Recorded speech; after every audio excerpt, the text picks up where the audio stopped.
तो उस समय पर एक दलित समाज का लड़का कलेक्टर बन करके आता है और वो दलित समाज का पहला कलेक्टर था।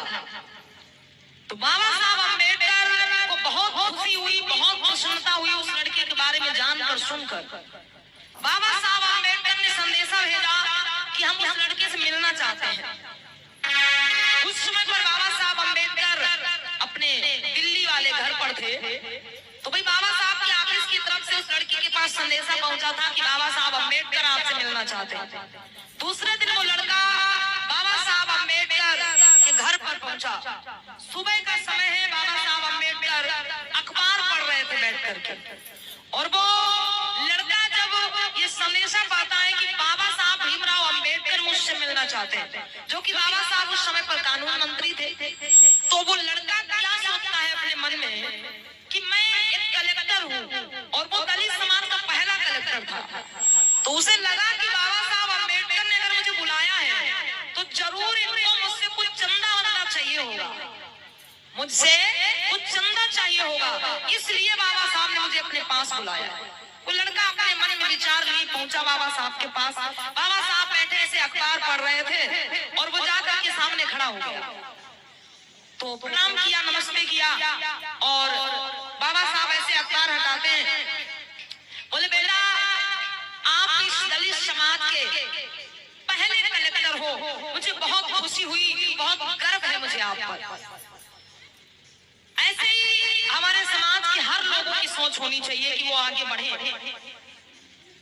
बाबा साहब ने इतनी बात कहते हुए उस लड़के से एक बात और कही कि बेटा जब तुम कलेक्टर हो तो तुम्हें लाल बत्ती वाली गाड़ी भी मिली होगी।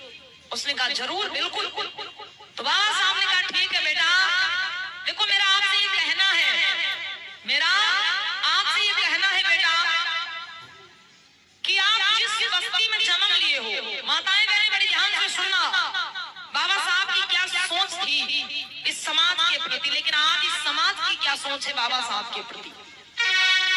कोई कहता हमें कुछ नहीं दिया, कोई कहता हमारे लिए कुछ नहीं किया, कोई कहता हम क्या जाने, कोई कहता हम क्यों जाए वहां। लेकिन बाबा साहब की क्या सोच थी इस समाज के लिए, सुनना। तो बाबा साहब ने उस लड़के से कहा, मतलब उस कलेक्टर से कहा कि बेटा जब तुम कलेक्टर हुए हो तो तुम्हें लाल बत्ती वाली गाड़ी भी मिली होगी। उसने कहा बिल्कुल। तो बाबा साहब ने कहा बेटा एक काम करना कि तुम जिस बस्ती में जन्म लिए हो, तुम जिस बस्ती में गांव में जन्म लिए हो, पले बड़े हुए हो, बेटा एक काम करना, ज्यादा तो नहीं लेकिन हफ्ते में एक दिन कोई थोड़ा सा समय निकाल लेना, हफ्ते में एक दिन का समय निकाल लेना थोड़ा सा, और उस समय में आपको क्या करना है कि अपनी उसी लाल बत्ती वाली गाड़ी में बैठ के और उस बस्ती के 2-3 चक्कर लगाना है तुम्हें। कौन सी बस्ती? जिसमें तुम्हारा जन्म हुआ है, जिसमें तुम पले पड़े हो, उस बस्ती के 1-2 चक्कर लगा लिया करना बेटा। कब? हफ्ते में एक बार। इतनी बात कह करके बाबा साहब ने फिर अपना अखबार सामने कर लिया, पढ़ने लग गए। अब लड़का खड़ा है सामने, बाबा साहब फिर से अखबार पढ़ने में व्यस्त हो गए। अब कोई 10-15 मिनट बीत गए, लड़का चुपचाप खड़ा है सामने। उस लड़के को लगता है कि बाबा साहब ने जिसने बुलाया था वो बात करी ही नहीं है, वो इसलिए खड़ा, लेकिन बाबा साहब की बात पूरी हो चुकी। बाबा साहब इसीलिए उस लड़के को बुलाए थे। जब 10-15 मिनट बीत गए तो वो लड़का बोला, अरे सर, हे बाबा साहब आपने मुझे बुलाया था और कुछ कहा भी नहीं मुझसे। तो बाबा साहब ने अखबार नीचे रख दिया और बोले बेटा अभी तुम खड़े हो यहाँ पे? लड़के ने कहा हाँ। बाबा साहब आपने मुझे बुलाया था लेकिन कहा कुछ भी नहीं, मुझसे बताया तो कुछ भी नहीं, किस लिए बुलाया था? तो बाबा साहब ने कहा बेटा मैंने तुम्हें जिस लिए बुलाया था वो मेरी बात हो चुकी, मुझे जो कहना था मैंने तुमसे कह दिया, अब आपकी मर्जी बेटा, आप ऐसा करते हो कि नहीं करते हो। तो उस लड़के ने कहा अरे बाबा साहब मुझे लगा कि आप कुछ और काम के लिए मुझे बुलाए हो, इतनी छोटी सी बात के लिए आप मुझको बुलाए। उस लड़के को मतलब ये छोटी सी बात लग रही। उसने कहा बाबा साहब आप इतनी छोटी सी बात के लिए मुझे बुलाए, मुझे लगा कि आपको मुझसे कुछ चंदा वंदा चाहिए होगा, इसलिए आपने मुझको यहाँ पर बुलाया। तो बाबा साहब समझ गए उस लड़के की भावना को, बोले बेटा ऐसा नहीं, तुमसे कोई और लालच नहीं है, मुझे कोई चंदा, कोई रुपया, कोई पैसा नहीं चाहिए। बेटा मैंने तुमसे ऐसा इसलिए कहा, मैं तुम्हें समझाता हूँ। देखो बेटा, तुम जिस बस्ती में जन्म लिए हो, पले बड़े हुए हो, जब तुम अपनी लाल बत्ती वाली गाड़ी में बैठकर और उस बस्ती के अंदर से निकलोगे या बस्ती के आसपास से गुजरोगे, उस बस्ती के चारों ओर जब तुम चक्कर लगाओगे, जो भी रास्ता होगा वहां का, तो बेटा उस रास्ते पर, मतलब उस सड़क के किनारे, उस गांव के किनारे कुछ महिलाएं बर्तन मान रही होंगी।